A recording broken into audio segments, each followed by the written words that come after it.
Hey y'all, this is Dave Thomas III. I'm the author of my little book of truisms. You know, in the grand scheme of human existence, very few things are ever permanent. Very few things. Jobs come and go.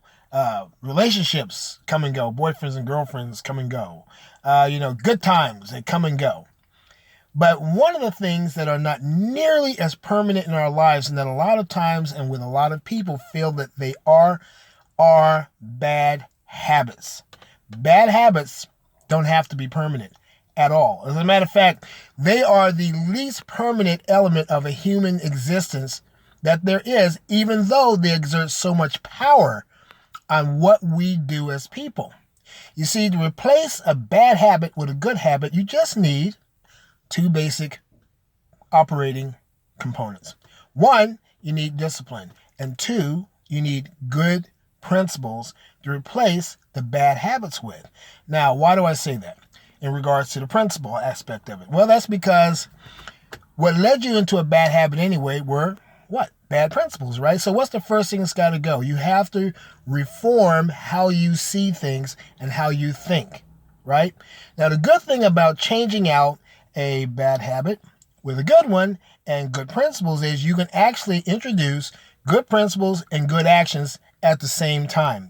One doesn't have to come before the other. A lot of times, because we're so used to doing things a certain way, the decent actions that are more healthy for us have to come ahead of applying the good principles. But because those decent actions are rooted in good principles to begin with, the principles kind of like come along with it. So that as we get used to taking on this habit of doing things better than we did before, we get a better appreciation for why those principles exist behind the good actions or the good habits to begin with. But if you have those two things, if you have the discipline, and discipline is something that we are born with in terms of having the capacity to employ discipline. We're all born with the capacity to take on discipline. Every human on earth is that way. Nobody comes in this world, basically speaking, and is unable to, over time, be taught how to be disciplined. Everybody can learn it.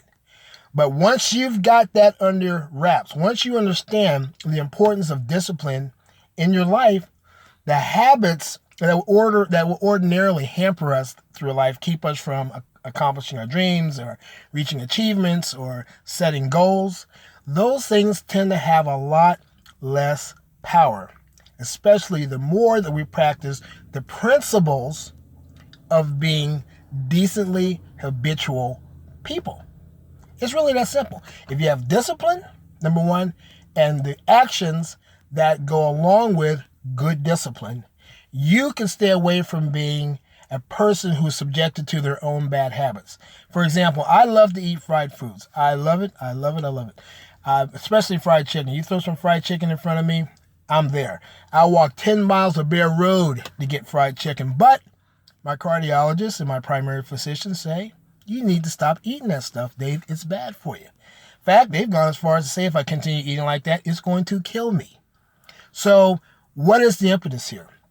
Well, if I want to live longer, I have to shelve the bad habits that always have led me to a table full of Popeye's fried chicken or Roy Rogers or Kentucky Fried Chicken. And I'm not throwing shade on any of those establishments. You guys make great food, but I just can't eat it anymore.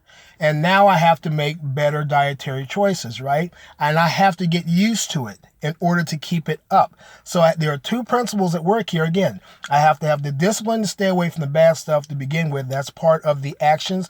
And then I also have to have, in concert with that, good principles of living that will keep me away from dietary choices that are going to hurt me.